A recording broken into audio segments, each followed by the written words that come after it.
Welcome to another episode of the Victory Podcast, driven by Audi. I'm your host, Keely Eure, joined by my co-host and former USC quarterback, Cody Kessler. Cody, the Trojans are opening up conference play. It's USC versus Purdue on Saturday. Yeah, this is a big week for USC football, their first game of the year in Big Ten Conference play. Also, their first travel game of the year. They're going to go on the road, and they've got a tough gauntlet this season, going to the Midwest, going back to LA. I want to see how this team can handle the travel, the time change, how they can handle the crowd noise as well, especially on the offensive side of the ball. So we're going to learn a lot about this football team this week. And look, I know it's not the toughest opponent in the Big Ten Conference, but there are a ton of off-the-field storylines this week, a crazy plot. There's a lot of stuff to talk about. I'm so excited. Some former coaches, some new faces, some familiarity with the quarterback and Purdue's head coach. So a lot to talk about. We got a great episode for you guys, and I'm pumped to get into this one. Very excited to get into it as well. Before we do, just a couple reminders. Be sure to subscribe where you get your podcast. You can also watch the video version of this show on the USC Athletics YouTube channel. And be sure to follow us on our social accounts, VictoryPod USC. That's where you can ask us questions. We get questions for every preview episode. Yep. So excited to dive into those later in this episode. Alrighty, Cody, let's go into your scouting report. Overall, what are your main takeaways from this Purdue team? Yeah, the Purdue Boilermakers are led by head coach Barry Odom. This is his first season with the program. This is a man that knows how to win football games. He knows how to turn a program around. The last 2 years he spent with UNLV as the head coach down in Las Vegas. And to put it into context, the UNLV Rebels in the last 28 years had only had 2 winning seasons during that time. And one of those was a 7-6. The other one was an 8-win season. There were plenty of 0-11s and 2-10s and all these different things. And then Barry Odom comes over, and in his 2 years alone, they have 2 winning seasons back-to-back, which is, it's unreal, and that's impressive. And that's why I say this Purdue football team is going to be dangerous on Saturday. You can't overlook this opponent. He's done a good job of, having a quick turnaround in an era to where the teams that have a lot more resources, you see them do that. Not the UNLVs, not the Mountain West teams, not the non-Power 4 teams, but he's been able to do that because of the culture and the foundation that he laid there in UNLV. The other thing, too, is he led them to back-to-back Mountain West Conference title appearances. Now, they lost both of those games to Boise State, and we knew, what Boise State was with Ashton Jeanty and how dangerous they were, but they had never been to the conference championship game in the Mountain West since they joined the conference. So that was their first time doing that as well. So far this year, Purdue is 2-0 with wins against Ball State and Southern Illinois. So not the toughest competition, but still, they look very good on film. But the most interesting thing about this, and I talked about drama and plot and storylines, we're going to start early here. In 2023, when Odom was the head coach of UNLV, when they had their first winning season in a very long time, and they went to their first ever conference championship game in the Mountain West, his quarterback was none other than number 14 for USC, Jade Maiava. And that carries some weight to it because Barry Odom is a defensive-minded coach. So that means every day he watched Maiava, the way he prepared through a defensive lens. He watched how he prepared, things that worked well for him, things that didn't. And, they got to go against each other every day. Another factor on that is he brought over Mike Shear. When we talk about the defense, I'll dive into that a little bit more. But that was his defensive coordinator in UNLV, who faced Jade Maiava every single day. So the plot's thickening already. It's going to be interesting, but there's that absolutely is going to be a factor in this football game. Well, we got multiple questions about this connection, so I'm just going to ask it right now since it's relevant. How much of an impact does it actually make, their familiarity? Yeah, I don't know if it's going to have a major impact in this game, but it's definitely worth noting and talking about. Now, when you spend that much time together, I know it's only one season, but you got to think that's the off season. That's fall camp. That's every single day in meetings. That's team meetings. That's offense and defensive meetings. That's just over and over, repetitions and watching film together and learning all these things. And the term they like to use in football and in the NFL and college is he has the book on Jade Maiava. He knows what his strengths are. He knows what his weaknesses are. He knows what he does well, what he doesn't do well. He knows what coverages he struggles with. He knows what looks and blitzes that they showed at practice and different pressure looks that he struggled picking up and gave him some trouble on a week-to-week basis. Those are things I guarantee you that Odom's going back in his notes from practice because as the head coach, even though you're a defensive-minded guy, you're still spending time with the offense and the defense, and you wear a hat that basically is on both sides of the ball and special teams as well to where you oversee everything. So he has notes from those days at practice where Jaden struggled, and he has that film still that he can go back and reference. Now, with all that being said, that was 2 years ago, and Jade Maiava has developed into a very talented quarterback. He is night and day from what we saw from, the last 4 games last year. So, even the book that you had on him from last season is different this year, and he's doing things at a higher level. But still, old habits die hard. It takes a while to break some of those, and he did have, some accuracy issues this year. Decision-making's been flawless, but that may be in the back of his mind as Odom goes into this game to know how to try to bring that out of him, to make him flustered, to make him uncomfortable in the pocket. So I do think that's worth noting. The other thing I will say, though, is, and this is important too. Jade Mayava has the book on Mike Shear and Barry Odom as well. Yeah, good point. He saw that defense every single day in practice, and he went against them, whether he was, the starter or he came in as a freshman and scout team and going against the ones and going against the twos. He knows what they do well and what they don't do well and what their strengths and weaknesses are, and he knows what pressure looks are coming and the coverages behind them. So it's going to be an ultimate chess match. Normally it's a head coach versus head coach or an offensive coordinator versus defensive coordinator, and I promise you Jade Mayava is sitting down with Lincoln Riley and talking about, hey, these were our calls. This is what they did. Maybe hand signals, some different things. Just little tiny details that can give you an advantage in this game. But it is going to be fun to watch. This is an ultimate chess match between a quarterback and the opposing head coach as well as his defensive coordinator. And it's going to be fun on Saturday to be able to sit back and watch that. This is fascinating.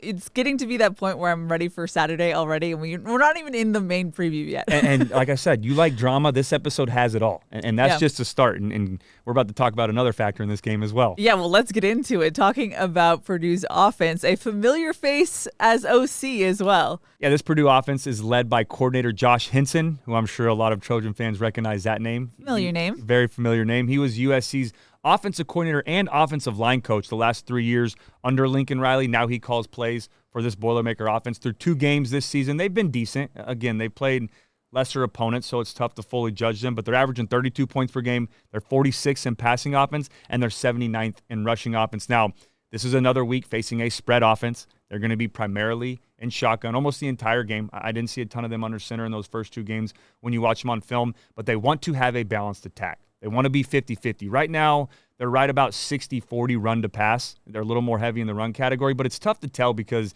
it's such a small sample size, and some of those runs are sacks.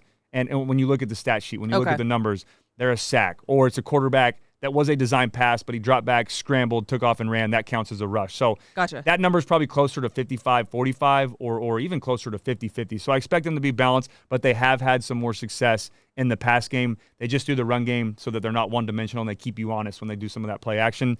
Now, from a scheme standpoint, when you watch Purdue on film, if you were to take off the jerseys and the color and it was just a bunch of X's and O's running around, this is USC's offense. It is a carbon copy of what Lincoln Riley does here at USC. And I mean that. I mean, Henson has tweaked it a little bit and made it his own and changed some of the things and added a little stuff, and I'll talk about that in a minute, but it is very similar. I mean, I was watching film, and within the first 2 notes, I'm like, this is the Trojan offense. This is what Lincoln Riley does. And obviously, Coach Henson was here. Sure, yeah. So he spent a ton of time with Lincoln Riley and all the coaches and took all these notes, but it is USC's offense to a T. They love to live in the RPO world. They're going to do run-pass option every single time when they have a run play called. They're going to leave that backside defensive end unblocked. They're either going to give it if the defensive end comes upfield, or the quarterback will pull it if he crashes down, and then he has a slant or a hitch or a little quick screen out there where he can take off and run and kick it out. They're going to do a ton of that. They love to use pre-snap motion, and they use all of their skill players in that. They're going to do a ton of window dressing. They'll send the tight end one time, then the receiver the next play, have him go back and forth. Then they'll have a running back out wide, motion him back into the backfield, or send him on a fly motion. They live in the guard tackle pull world in the run game, or tight end tackle pull. They're going to bring that guard tackle, like I mentioned, leave that backside defensive end unblocked, or they're going to go tight end tackle pull, work up to the second level, misdirection. I mean, it's just very similar. Their running backs, you can tell, are taught the same way that USC is as well. They're very patient. Let the play develop, let it develop, put your foot in the ground, get north and south, or bounce it outside. So they do a ton of that. They want to get their ball to the playmakers in space. And what I mean by that is you're going to see a ton of quick tunnel screens, quick throws, like we do with Mekhi Lemon. Just get him the ball, treat it like a punt, get the tight end or the tackle out in front to block, and let him go. Kick it out to Tanook Hines, where he almost scored in the first game. Little play action ride fake, give him a screen pass. They want to get their offense going that way. Get short completions that turn into chunk plays, to explosive plays like Lincoln Riley does here at USC. They'll use the fly motion, like I mentioned, with the running back, and just give him a little swing route, like we did with Eli Sanders, like we did with Woody Marks last year. Get Justin Taonu, whoever their tackle is, out in space and let him go get a pancake block, and then let Woody Marks or Eli Sanders make a big play with it. Let their running back, like we saw with Sanders before halftime against Missouri State, take a little 1-yard pass and go 70. They want those things to happen. They want to take the pressure off of their sophomore quarterback, so they do that a ton. Henson loves to use wide splits as well. And what I mean by that is if they're in 11 personnel, which is 1 running back, 1 tight end, 3 wide receivers, they'll detach their tight end and go 2 by 2 and put them out wide because they want to force your defense into a bind. Or they'll go 4 wide and take a tight end out, go 1 running back, 4 wide receivers, and still spread them out. They want to force you to either cover down or stay tight in the box, and they're going to take advantage off of that. So if you widen out your Sam and your nickel will out of the box and it's just the Mike inside because they have wide splits, then they're going to give it. They just want a 5-man box. We have advantages in the run game. We're going to hand it off. If you start creeping down and the Sam and the Will start getting antsy and they want to come make a play on the running back, they're going to fake it. They'll ride it, kick it out to the receiver and get a one-on-one, and then force your safety to have to come up and make a play. So they do a good job of that. They try to fight advantages, throughout the entire game with the RPO system, with some of those wide splits. They love to use play action. They live in the play action world. I mean, go watch the Ball State game. Their first, I think, 3 or 4 passing plays were all quick little ride fakes. And it's not, under center, old school, go turn your back to the defense, hand it off, and then have some of the, those different concepts. It is quick ride fakes to the back, put your foot in the ground, throw a post, or let the play develop, ride, get the defense to come up, and then throw it over the linebackers and underneath the safeties. I think their second or third play of the season was a deep post. They sold the ride fake. The linebackers for Ball State came up, easy post route, and they took it for, I think, 70, 80 yards on that play. They do a ton of that. You have to trust your keys. If you're a linebacker, respect the run, but don't get caught staring in the backfield. If you know it's a fake, read that guard. If the guard's coming downhill, then it's a run. If they set back in pass protection, but you see a ride fake, it's a pass. Just trust your keys and then drop back. Henson also loves to move the pocket.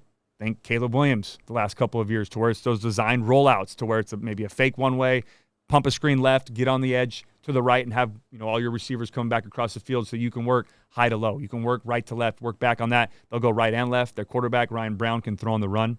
Pretty athletic player, does a good job of that. And then the last thing to be ready for, something different than what we've seen here at USC, is they love to go wildcat when it's third and short, fourth and short.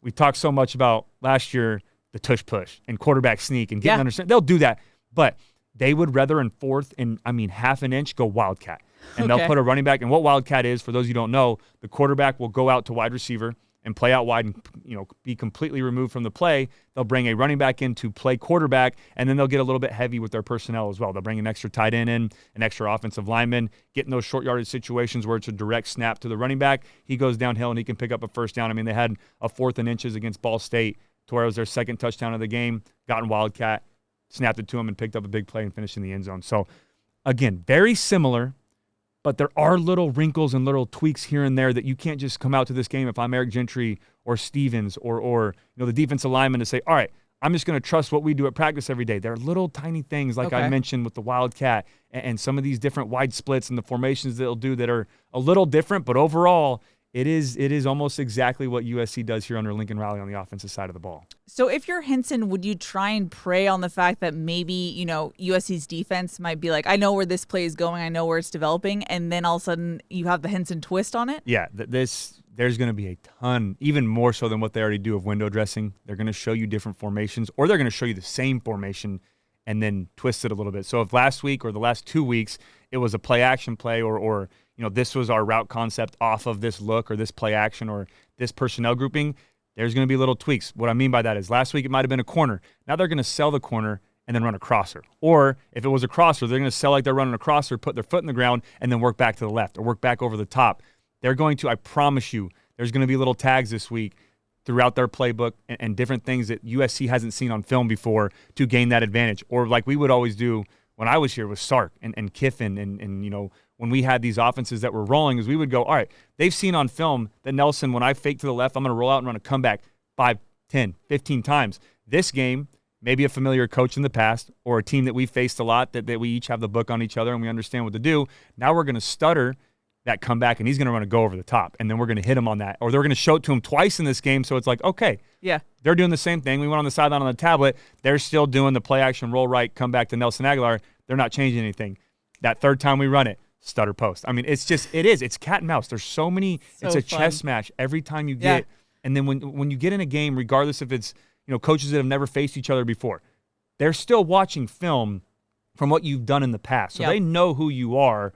They have every play that you ever ran in a game. They have on film. They can go watch that. But then when you add the aspect of you've been in the system. I've been with this guy for 3 years. Henson was here for 3 years and listened to every single word and detail that Lincoln Riley had in an install meeting, in a coach's meeting, in a quarterback meeting, in an offensive line meeting. Like, he has seen all of that, and he has all those notes with him. I still have my notes from when I was in high school playing a random Friday night game. I mean, you keep all those amazing. As an offensive-minded coach. I have wristbands from the Lincoln or from the Lane Kiffin days. I mean, Wow.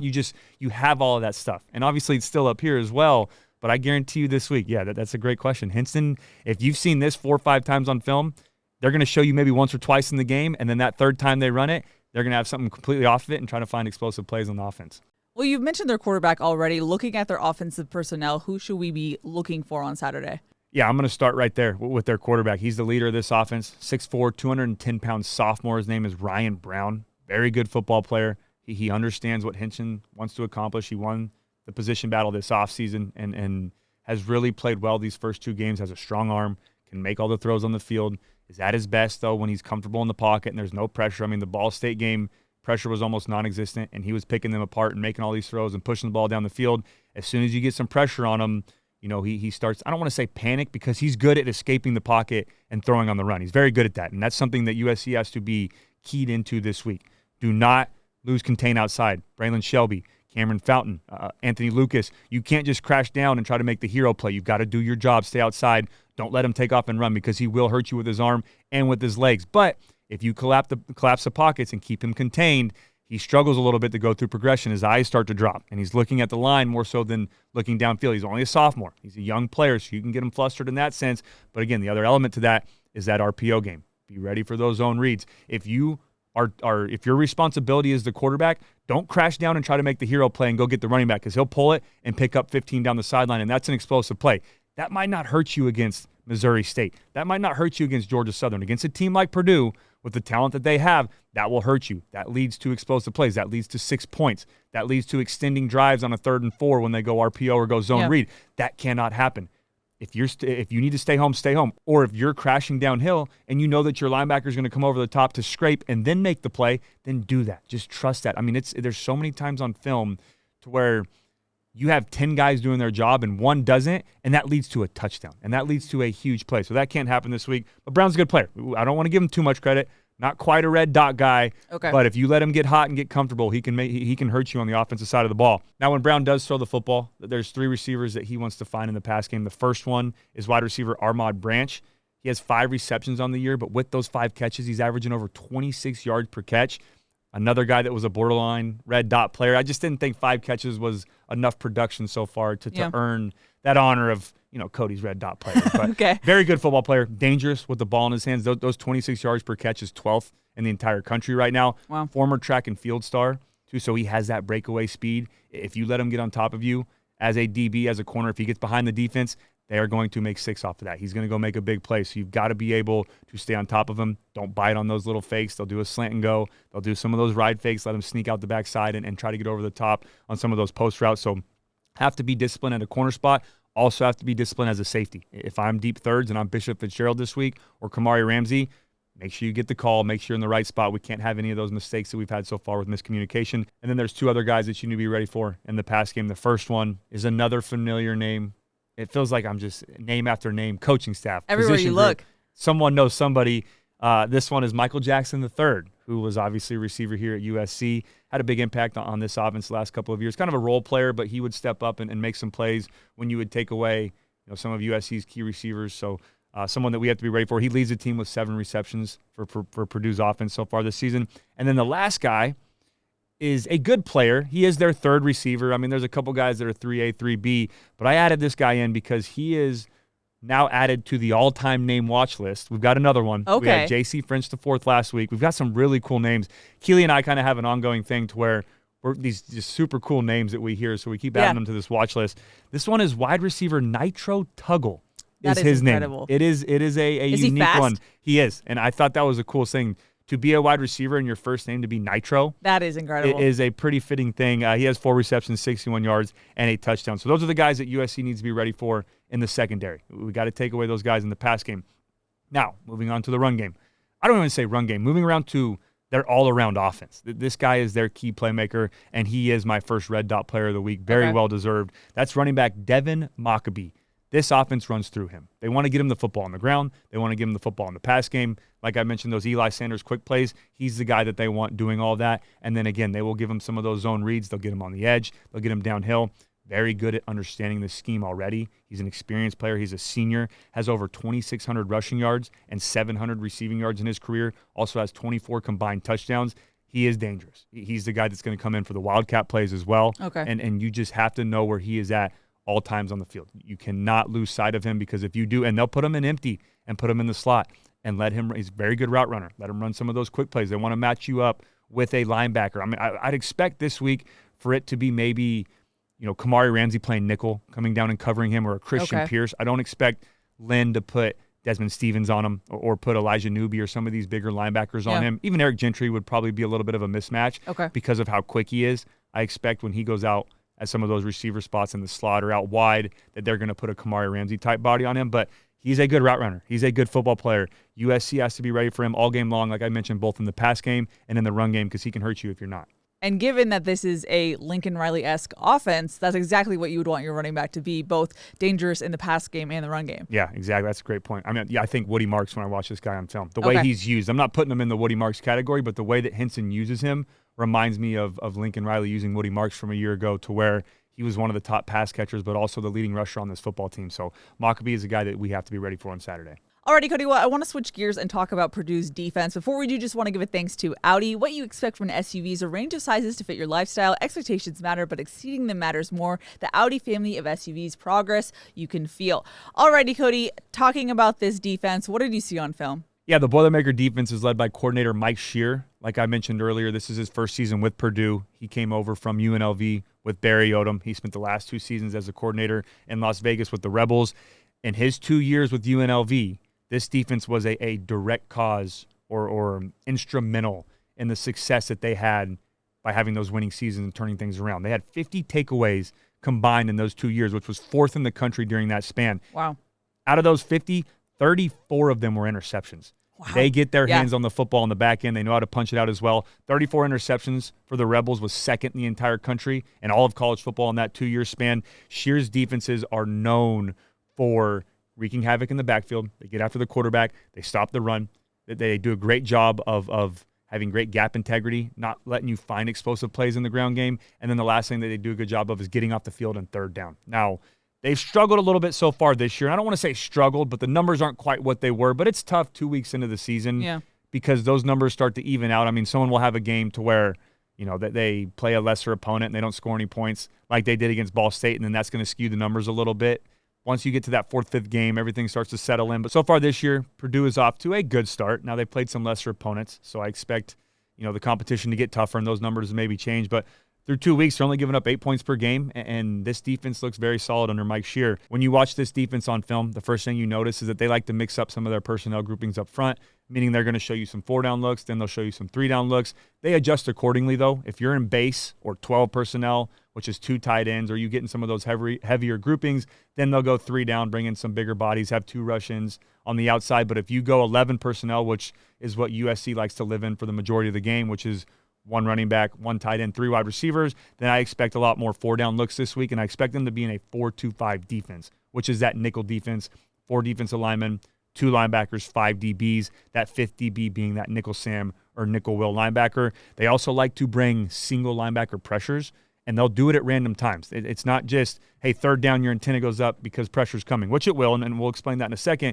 but they'll do it on 1st down. Shear will bring a random Mike through the A-gap pressure on 1st and 10. He'll bring a random nickel Will or nickel Sam off the edge on 2nd and 8. You just have to be ready for that. Communication has to be perfect this week, and this is the first road test. I don't know how loud Purdue is. I don't know if you've ever been there. No, I haven't, so I don't know. This is the first time USC is obviously facing them in this conference at the Boilermaker Stadium. So I expect it to be, I know it's, early for us. It's a 3:30 start for them in the Midwest, but I expect it to be a little bit of a crowd noise situation. And again, I've never been there, so I don't know, but you have to treat this week in your preparation and practice that you're not going to be able to hear anything. So you've got to over-communicate, hand signals. Mayava's going to have to walk up and make sure Killian O'Connor knows what's going on if he's changing protection, and then that's got to be echoed from guard out to the tackles. Everyone has to be on the same page, and then make sure the receivers know if they're hot or if they can go on their route. When they do bring pressure, though, be ready for them to drop their end or drop defensive linemen. And why is that important? Why do teams do that? Because if they bring a Sam pressure or a Mike Sam or multiple guys off of one side, they're going to drop that backside defensive end.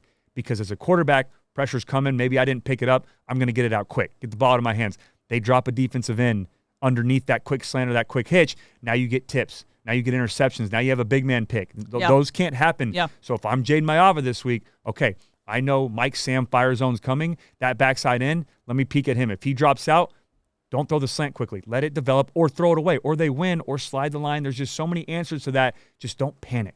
Confirm what you see post-snap. Trust your keys, read your keys, and then react accordingly off of that and know where to go with the football. Don't just panic. And what I've seen from him the last 2 weeks with decision-making and his comfortability in the command of the offense, I feel great with that this week. I feel like he's going to go into this game and accomplish that and be very good with his decision-making. The other thing, and if I'm in that quarterback room, and I promise you Lincoln Riley and Luke Heward have already talked to him about this, read safety rotation and pay attention to linebacker positioning this week for pressure. What I mean by that is they do a good job of disguising their looks and disguising when pressure's coming, but they cheat a little bit with their rotation. If that Sam's coming, notice that strong safety starting to come down a little bit. The free safety's working back to the middle. My antenna goes up. I know, all right, hey, easy. Ricky 51, make your protection call. Send the line that way. I know I'm protected. Pick it up. When it comes to linebacker positioning, and USC's maybe in a 2x2 look, and you notice that Will starting to creep over a little bit. Okay, well, why is he out of position? Normally, he should be splitting the receiver and the tackle out wide, but then you see him creeping over. That's because now my antenna's up. Mike Sam's coming. He's got to replace. And then they drop that defensive end. Just trust that. There's so many little things. Underfronts, overfronts. Where's the 3 technique? The rotation, like I mentioned. Are the corners' eyes? There's just so many small things, and I'm going into nerd Cody right now. I love it. It's great. Those are the biggest tells, though, this week, just to keep it simple so the viewers can understand, too. Safety rotation starts to happen. I know there's a good chance that player is coming, whoever the safety's rotating to. Will linebacker cheating over? Mike may be cheating over. I know that Sam's coming and the Mike has to replace. There's just small things like that that can give you a great tell. Study your film this week. Watch it. Use those fake claps. Get up there. Obviously, Coach Henson's been in the defensive room telling them the checks and knowing what they're going to try to get to. That's where you can gain an advantage. Do some of those fake snaps or fake claps. Make them show you their sign and what they're going to do, and then obviously confirm post-snap that that's what you're seeing. The other thing they like to do is stand up their defensive ends. I'm talking to the tackles now. They do that so they can get in a 2-point sprinter stance in obvious passing situations. They'll mix it up. They'll stand them up because maybe they're dropping, but majority of the time they're standing them up so they can pin their ears back and try to beat you off the outside. And Elijah Page, Justin Tawanu this year, great with your stance, great in your kick step. Get back there. Don't overshoot it to where they spin underneath because they'll do some twists and stuff up front, but make sure that you are getting a great base and don't let them beat you off the football. They've got some talented guys on the edge. Just be ready for that. And then in the secondary, with their coverage, they're not a big man football team, and I don't expect that to change this week. If I'm going into this game, from what I've seen the last couple of weeks, if I'm Mike Shear, I'm not playing man-to-man on Jacoby Lane or Mekhi Lemon the entire game. There's no way. And then you add Walker Lyons and Lake McCree into that, and then some of the stuff we do out of the backfield, I expect them to stick to their MO, and that is zone. Now, they do a good job of mixing it up. You will see a little bit of man here and there, especially on third down. They like to bring a lot of pressure, and I'll talk about third down in a second, and they trust their guys to match on the outside. But I would expect this week to be a more zone coverage, what they're familiar with. I expect them to live more in that world. Now, they'll mix up one high. They'll give you some cover 3. They'll do some 33 double cloud to where they'll drop 8 on third and medium, third and long, only bring 3 guys, and then they have basically 3 guys over the top and then 4 or 5 guys underneath that can play those cross routes and all of that. Expect multiple versions of 2 high, which it'll be cover 2, where it's half, corners underneath, cover 6, where it's half on one side, quarters on the other, or cover 4, where everyone has a quarter with the corners and the safety. So they do a good job of mixing up within zone. So you can't go into the game saying, all right, this is a zone team. Okay, well, what do they do in zone? What are the different things they like to do? That's the next step that you need to go and watch a ton of film and say, hey, look, they're 40%, too high, but 10% of that is only cover 2. 30% of that is cover 6 or cover 4. So those are little things where you can gain an advantage in this game. And then getting to third down. This is something I mentioned Shear. One of the traits of his defense at UNLV was being great in third down. They were top 25 in the country in third down defense last season, and that's when they had 11 wins. They were getting off the field. They were making it tough on opposing offenses. It's Dan Lynn's defense. It's not exactly that, but it's the trend of college football right now of NFL. Third down, random personnel groupings, 3 DNs, 4 DNs, take your big guys out, bring different linebackers in, overload one side. Everyone's on the right side, but the pressure's coming from the left. You have to be ready. It's the same thing. Communicate pre-snap, and with our offensive linemen too. Communicate pre-snap, but communicate post-snap. And what I mean by that is you're going to see where they're going to have, defensive end, linebacker on the right over your center guard tackle. And they're going to have one guy loop all the way around, and then they're going to twist the other 2. I want our tackles. If one guy's leaving, someone has to come back. Always know that. But you need to make those calls out for your guys. If I'm the tackle, I'm yelling in. If I'm the guard, out. Switch. Just make sure you're communicating. It's going to be loud, but you've got to yell that. And then Killian O'Connor has to be on the same page as well with those guys. So I'm diving in right now. We're going full. I love it. Football, Cody. I'm nerding out a little bit. I'm pretending like I'm playing this week. Hopefully it made sense to everybody. I tried to explain it in a way that, gets you inside the mind of how Jaden Mayav is preparing this week for a Mike Shear and a Barry Odom defense, how Lincoln Riley is going to install this week, the things that are being said within, offensive line meetings with the wide receivers, with all these different things that they do and how you can gain advantage against that. But it's a good football team. And like I mentioned, they're not a top-tier team in the conference, but if you start overlooking them and worrying about that Michigan game or Michigan State and getting towards Illinois and all that, and you overlook the Purdue Boilermakers with how good their coaching staff is, it can come back and bite you. So USC's got to be ready on the offensive side of the ball for preparing for this defense on Saturday.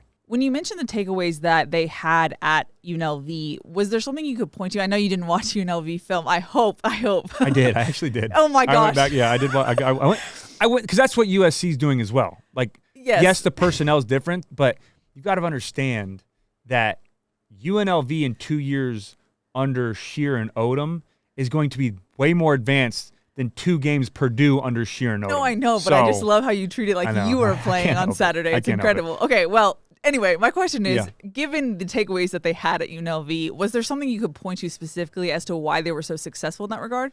I think it was 2 things that worked hand in hand.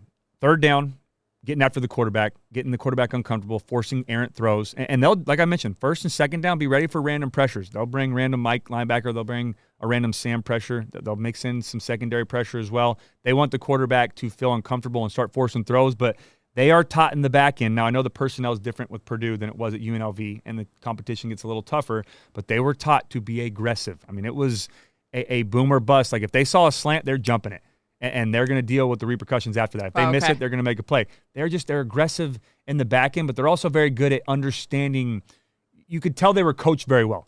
They knew where I needed to be. If I'm zone dropping and I got the curl flat, I'm going to be in the curl flat. I'm not going to try to cheat and get lost with my eyes. They had great discipline. They were very sound in their responsibilities all over the field. Like I mentioned, if 10 guys are doing the right thing and one guy is trying to cheat and make a play out of position, then that, which could be an interception, turns into a 50-yard gain or a ball that's caught and you split 2 defenders and you take it to the house. But if you're in the right spot, even if you're not making the play, and I'm a firm believer in this, if you're in the right spot, good things happen to you. Maybe your corner tips the ball up and you're in the curl flat where you're supposed to be and it comes right to you because you're doing your job, right? That happens so much. But no, the biggest reason for that, back to your question, is 2 things. The pressure they get on the quarterback, they force errant throws. They're very good at playing in the backfield, at forcing the quarterback to get the ball out of his hands quickly, but they're very disciplined in the back end and aggressive when they have the ball in the air. They like to be ball hawks. They like to go get that football and then also get some tips on it and help and let the guys around them make some plays as well. Okay, well, looking more specifically at this defense, as far as personnel, who are you highlighting for Saturday? Yeah, the first guy that this USC offense needs to be ready for is safety Taj Rael. He's a 6'2", 210-pound senior that transferred from Memphis last season. He is very good in both the run game and the pass game. He's all over the field in the secondary. They like to use him as that rotational guy as well. When they bring pressure off the edge, they'll bring him down in the box.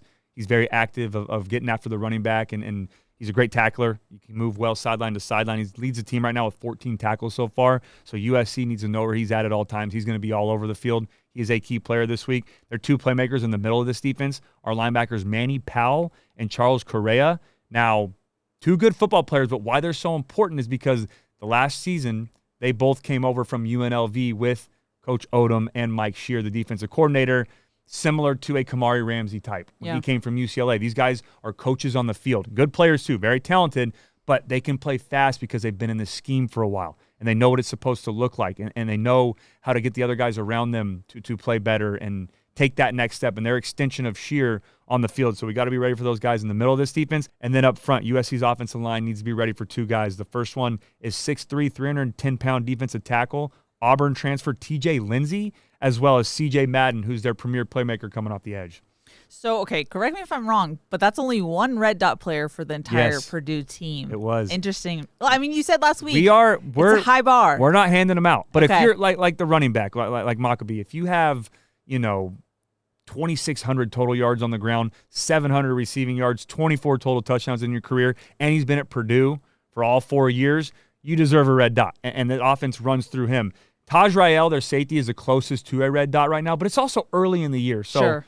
as the season goes on, you see more production. I don't go just off of stats. I watch the film as well, but it's tough for me right now with the lack of production that they've had, or the lack of opportunities really on the defensive side of the ball with these guys. I just don't think anybody deserved it. We're a little more stingy this year with the red dots. You're the key for the red dots. You get to choose what you do with them. But like I said, Devin Mockabee, the running back, very well deserved. He can disrupt this game plan and make it a long day for USC's defense if they don't key on him. I don't have anybody on Purdue's defense that USC's offense needs to be ready for that can wreck the entire game plan this week. Well, speaking of Mockabee, that's a perfect transition for us. I want to take us over to our Cover 3 segment, which, if you remember, is our top questions that we're asking. This time around is for Saturday's matchup. Talking about Mockabee, the running back, the run potential that this Purdue offense has. Can USC's run defense take the next step on Saturday? Yeah, they need to. USC was not great last week at stopping the run, and I might be being a little critical. They won the game 59-20, and they played well, and they still gave up over 130 rushing yards, though, to a Georgia Southern team that wasn't known for running the football and had struggled so far this year. So there were some concerns there, and I know they rotated a lot and played some of these younger guys, but there were some explosive runs in those first couple of series that were concerning, and I want to see USC on the defensive side of the ball this week, specifically that front seven, be discipline and do your job and have great gap integrity and know where you're supposed to be. And I've talked about it throughout this episode. If you are supposed to be in the B gap as a defensive tackle or a 3-tech because your linebacker is responsible for the A gap, then be in the B gap. Don't try to escape or scrape over the top and make the play in the A gap and then no one's in the B gap and they have an explosive run. That's what happens when you're not disciplined and you try to do someone else's job. And you hear coaches say it all the time. Bill Belichick, I was in New England. He's famous for saying, hey, do your job. You've got 10 other guys around you that you have to trust. If you start trying to do other guys' job, then you have 2 people doing the same thing, and no one's in that B gap, and then it's explosive play. So that's something I want to see this week. Purdue is a balanced attack on offense, but they are good when they get those guard tackle pullers in the run game. They can create explosive plays on the ground. Mockabee's a very good football player, but don't worry about what they do. Just make sure we're doing the right thing and learning from the mistakes we had a week ago. Well, we're sticking on the defensive side for our second question. You talked about it already in this episode, but USC secondary did have some miscommunications the first 2 games. Will they get that fixed? Is there a next step in their improvement in their journey? Yeah, again, another area that needs to be fixed this week. It's no more talking about, okay, well, let's get it corrected for Big Ten play. This is Big Ten play. The moment's here. The atmosphere's here. On your first away game, it's going to be loud. You're not going to be able to hear and communicate as well as you could in the Coliseum. Now, I know there is a different aspect to that. It's quiet when our offense is on the field. It's a little bit more loud when USC's defense is on the field. So maybe it'll help them this week to communicate better. But overall, we can't have those miscommunication situations in the backfield. Those led to 2 touchdowns, one against Missouri State and then one last week against Georgia Southern. Those are things that you can control. There's going to be other things. You can't control what the offense is doing. You can't control their play calling. You can't control if they're going play action, RPO, all those things. You got to read and react to that. What you can control is getting the play call and being in the right spot and lining up before the ball's even snapped. Those pre-snap things are things that you're in charge of. You've got to be able to get those corrected. We can't have, again, 10 guys in cover 2 and one guy thinking it's man-to-man and then they have a walk-in touchdown like we saw last week. Got to get that fixed. Again, some veterans on this defense, Bishop Fitzgerald, Kamari Ramsey, guys that I expect to take control of that unit as a whole and get things fixed. But the other thing that I'm looking for in the secondary specifically is at that corner spot. Now we're facing some more talent on the outside at the receiver position. We're facing a guy, Ahmad Branch, that can take the top off of a defense. We're facing Michael Jackson III, who knows how to attack this secondary because he's gone against him before. I want to see who can be that lockdown corner. DeCarlos Nicholson, in my opinion, is that first guy. He's kind of stepped up and elevated himself, and he's that prototypical corner in today's modern era, a little bit taller, a little bit more physical, especially in the Big Ten. But after that, DJ Harvey's shown some flashes. Braylon Conley, a guy that's rotated in. Kevin Longstreet has played a good amount as well. Marcellus Williams, another guy. But someone has to go in there and just take that job. Be aggressive. Don't wait for your turn. Don't sit back and say, all right, I get 3 plays here. Hopefully I do a good job. No, I get 3 plays here. Make them keep you in for 4 plays and 5 plays. Make it impossible for them to take you off the field. Someone has to step up at that cornerback spot and do that. There were too many times last week against Georgia Southern to where you hear me say the word sticky and use that term. There were too many easy completions, and then there was too much separation with Georgia Southern's receivers, whether in man or zone. So that's another area this week where this USC defense can take a step forward. One more question for this matchup on Saturday, and it's actually about USC's offense. We've seen so much firepower from the Trojans. Can they continue that in conference play? Yeah, USC is first right now in the country on the offensive side of the ball in scoring offense and in total offense. And I know the argument's been that they've played lesser opponents and they should be doing what they're doing on offense. But if you look around the rest of the country, there's a lot of Power 4 teams and teams in the SEC and the Big 10 and the Big 12 that are good football teams that are struggling against these lesser opponents that maybe play down to their competition. That hasn't been the case for this USC offense. They've done exactly what I've wanted to see the first 2 weeks to lay a foundation to set the tone for the rest of the season, but now they need to take it to that next level this week. Keep playing at a high level, keep getting the ball to your playmakers. If I'm Jaden Maiava, keep trusting the guys around me. Be great with your decision-making. That was something that I was so hard on him with the entire offseason about, correcting those mistakes, knowing when to be Superman, knowing when to check it down, knowing when to understand that the defense won and not to compound the problem. He has been, A+ this year so far with protecting the football. There really hasn't been a throw that he's had or a decision that he's made that's put the ball in harm's way. But now you've got to take that to the next level. Now you've got to be able to continue to do that when the competition gets a little bit tougher. And then the other thing, as dominant as USC has been through the air, keep establishing the run game. We have two of the best running backs in the entire country right now in Eli Sanders and Wayman Jordan. They have a great 1-2 punch right now. They both bring something different to this offense. Lean on that. When you go on the road, when you play in this type of atmosphere, yes, you want to have those explosive plays to Mekhi Lemon, to Jacoby Lane, take the defense, take the crowd out of it, but you also have to lean on your run game and trust that those guys are going to get the job done on the ground. Alrighty, Cody, those are 3 main questions for USC when they take on Purdue on Saturday. I want to get us over to listener questions. Before we do, just want to give a thanks to Ralph's. At Ralph's, you get high quality and low prices, so you never have to compromise your budget. Save on thousands of items throughout the store. Ralph's, fresh for everyone. Alrighty, Cody, our first question comes from SoCal Manny. He said, this will be Jaden Maiava's first Big Ten road start. What can he do to prepare mentally? Side note, I'll be at the game. Yeah, make sure you say, well, I won't be there, but Manny, make sure you say hi. Please. Yeah, say hi to Keely. We love when the fans or the listeners of the show come up and say hi. She might big time you. That's she'll have what is this narrative? She'll have her glasses on and not true. She'll have her little. What do you have? Your little notebook or? Yes, I take my notes. Take all your notes pregame, and then she's got to get ready for her close up on the Trojan Tailgate show, which will be going on at 10:30 a.m. Yes. Trojan Tailgate show. We go live. Sue and I will be in LA at ESPN LA Studios. Keely, Sean, and Jordan will all be at the Coliseum. But with that being said, 2 things for this, Manny. One, this is not technically his first road start. It is this year, but Correct. Last year he did start against UCLA. But I know what Manny meant. UCLA is our home away from home. So that was a home start what he meant? Okay. for Jaden Maiava. The Rose Bowl is our home, and we take credit for that. But I'll say this. I kind of touched on it throughout the episode. My biggest thing for Jaden Maiava this week in preparation is just, and don't change your routine. Prepare the same way. You can't go in there saying, okay, now it's a road game. Let me change up, my Monday through Friday, and I got to do things differently. They'll have crowd noise at practice. They'll have the speaker following them around. They'll be able to get some reps there. And obviously, hopefully they change their sleep schedule a little bit or prepare for that time change. I'm curious as how that's best gonna go. they can, Yeah. and get used to that time clock. And hopefully they can, get that figured out quickly when they get there on Friday. But for him, my biggest thing is I'm calling some of those meetings with the offense post-practice or even during practice. You can do these things, but there cannot be pre-snap penalties. At home, if you have a false start, if you get a delay of game, it's like, all right, didn't hurt you too much. Well, we can overcome that. On the road, if you have a delay of game, spirals. If you have a false start, that crowd gets more involved and the momentum changes. And I promise you can feel that, especially as a quarterback, to where you're trying to get the snap count going or people are trying to communicate and you can't hear each other and there's some issues and you need to get a delay of game. That 12th man, those fans, they feel like they're a direct cause of that, which they may be. You just can't get them into the game and give them freebies like that. If you make a mistake, hopefully there's not, but an interception or a big play by a DB or a sack, okay, the crowd's going to get involved. But if you give them a freebie because you false start and let them, and you're the direct cause of that, then you're going to have some issues. And then the other thing is just make sure everyone's on the same page with the play call. Over communicate. You're going to be using a lot of hand signals this week, but if a guy has a slant, make sure he knows he has a slant. Because if he thinks it's a slant and he runs a go or he runs a hitch, that's a pick. That's a mistake. That's an issue. If the offensive line doesn't know exactly what the protection is, that's a hit on the quarterback. That's a tackle for loss on the running back. So those are the 2 main things that he's really got to focus on. But either way, I'm not worried about this. He's been in a couple of away atmospheres before, even when he was at UNLV, and Lincoln Riley obviously is a road warrior. He knows what it takes to win on the road, so I expect this offense to be ready to go. Somewhat related, Steven said, I live in Indiana, so this will be my first time attending a Trojans football game. I can't wait. Again, please say hi if you see us. Yeah, let's go. That's awesome. I say this like you're coming. I don't know why I say that you're coming. Yeah, quit saying us. I'm sorry. I wish I could go, but I'll FaceTime Cody and just be like, this is Cody. Yeah.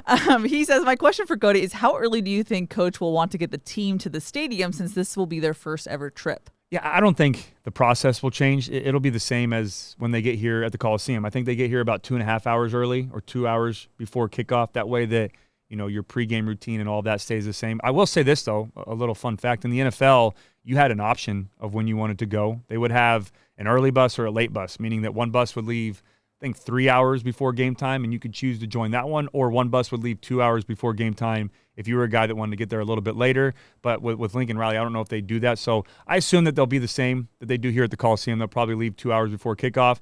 Guys can get their warm-up in gym shorts, T-shirts, go back, put their pads on, and then do their normal pregame routine. Okay, Ron from Lower Alabama wants a prediction. He says, which breakout players will we see in the Purdue game from both sides of the ball? I'm going to pick one from offense, one from defense. I'm going to go with the freshman. I'm going to go Tanuk Hines on offense. Okay. I think he's going to make a big play in this game. He's been close. He almost scored against Missouri State. He had a couple plays against Georgia Southern. I think this defense is going to key on Jacoby Lane and Mekhi Lemon. That third guy's going to have to step up. Obviously look for the tight ends, but when it comes to the receiver room, I think Tanuk Hines is going to make some big plays in this game. And then on defense, I'm going to go with this is a tough one because I feel like guys have shown flashes already this year up front. Yeah. I'm thinking defensive line, but I'm going to go linebackers. I'm going to go with Desmond Stevens. Okay. Only 2 tackles last week. Didn't have a ton of production in the first game. I think this is going to be the game where his physicality in this Big Ten conference on the defensive side of the ball is going to be needed, and he's going to come downhill and make some big plays on Maccabee. 2 younger picks. Yeah. Too. Yeah. I mean, the older veterans are already breakout guys, I guess. Okay. Maybe some of the transfer players. I mean, I was going to go with maybe Anthony Lucas or Braylon Shelby, Cameron Fountain, but they've had some production already. Yeah. The first couple of games, a couple of them have double-digit sacks, and then obviously Cameron Fountain has shown some flashes on film. But yeah, I'm going to go with Tanuk Hines on offense and Desmond Stevens on defense. This is going to be their breakout game. I'm going to combine the next 2 questions here because I feel like they will probably overlap. Louis said, what are some things that we should hope to see this week that will show some real signs of improvement? And Chris said, what would you consider your biggest concern with this USC team? Huge fan of you both. Thanks, Chris. Thanks, Chris. Yeah, no, we appreciate that. I mean, I just want to see kind of the stuff we talked about. I want to see the run defense be better, great discipline, do your job. I want to see our secondary be better and really challenge these receivers for Purdue. I don't want to see a ton of separation in the pass game. And then on offense, I'm really going to be looking at the offensive line. I've loved what I've seen from our skill players. I think Jay Maiava has played at a very high level. Wayman Jordan, Eli Sanders, we know what they're capable of. Receivers, we're pretty set with, Mekhi Lemon, Jacoby Lane. Need that third guy to step up. Tight ends have been playing well.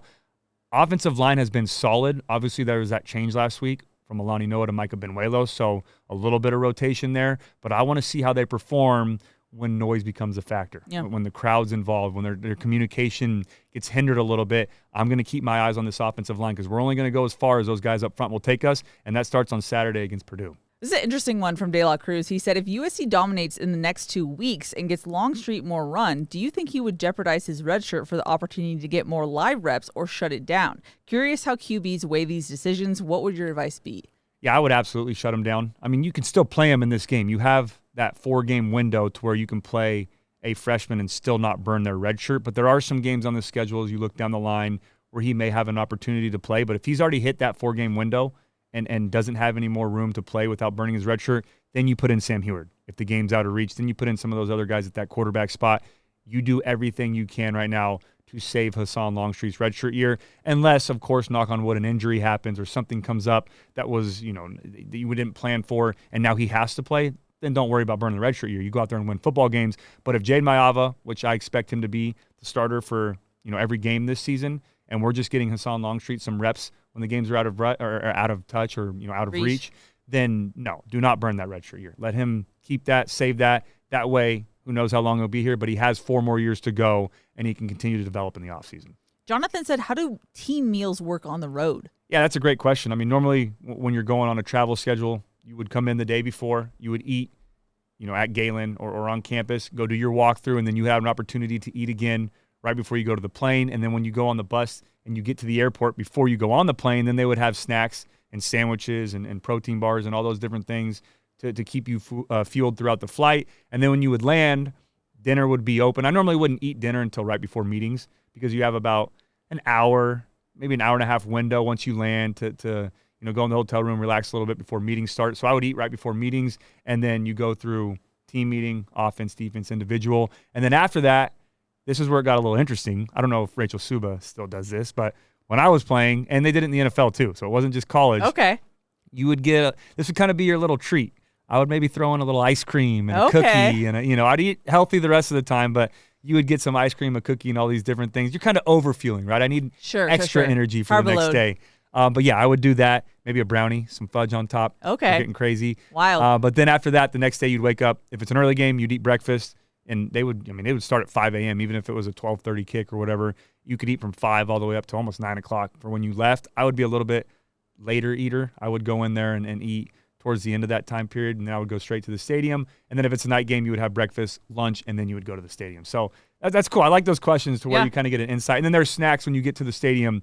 They would have those little power bars, the little Gatorade bites, the energy bites and all of that. And then they would have some hydration stuff. But yeah, it's crazy the day before, home or away. Like, you're on a strict schedule because home game, you go to the hotel as well. You treat it like it's a travel game. And then afterwards, we would get food catered. I think our away games was Chick-fil-A, and then home games was Chipotle. But no, I love answering questions like that, a little behind-the-scenes stuff. Okay, 2 behind the scenes, just because now we have this opportunity. 1, when we get to the stadium, Cody, being the defensive lineman that he is, will go and raid the locker room for a couple snacks. He comes down and takes all their food? We walk in basically all together, so then he just folls them into the locker room. And so sometimes we'll just be like, please, get us this, get us that. Yeah. We put our orders in. Sometimes he'll get us a snack, sometimes he won't. He'll bring it up to the press box. Yeah. And then the second one, just a huge shout out to Rachel Suva. She's great. Yeah. There's nothing better than, I don't really eat that much on a game day. There's nothing better than going to the bus after a long day and seeing that there's actually a gluten-free meal available. Because usually, communal eating, I usually have to be like, sorry, no, I can't. Yeah, or you wouldn't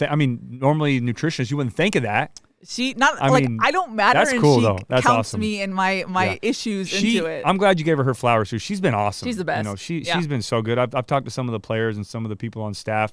Nothing but great things to say about her. So I'm glad we got to talk about her a little bit. I don't know if she gives them ice cream, so I may have to talk to her about that. But again, you're gonna make an ice cream. I'll tell you what. When I was playing, maybe the nutrition has changed a little bit now. They've gone. They've learned a little bit more. There's more. Yes. There's more details and studies on it. Maybe ice cream and cookies and brownies aren't the best thing before game day. Yes, we definitely needed more studies in the last helped me 10 play years well though. that. So I was I don't want to say superstitious, but I had to be on the same routine. You're a little I would get the same. Yeah, I'm a little stitious. I'd get the same scoop of ice cream. I get the same dinner. Oh my gosh. Every time. But I'm not superstitious, Knowing you, I can completely believe that. That's 100%. Insane. That is true. Alrighty, Cody, that's going to wrap it up for our preview. USC versus Purdue. Big Ten play finally starts. Take us home, Cody. Yeah, Road Warriors. Let's go, baby. I mean, that's where you learn a lot about your football team. Those first 2 games are out of the way. Again, we've argued that the talent disparity has been there, which it has been, and USC has handled business. I'd be in a lot worse place right now mentally if we struggled in those games, but we didn't. We handled business. We took care of what we needed to take care of. There's things that you can correct. You got an opportunity this week to get better. You go on the road against Purdue. Let's make a statement this week and let the rest of the Big Ten know that USC's for real. We'll see you guys on the recap episode. Fight on. Love you guys. Let's go get that win. Alrighty, you heard the man. That's going to wrap it up for our preview episode. We'll be back with a recap episode soon. That's Cody. I'm Keely. We'll see y'all next time.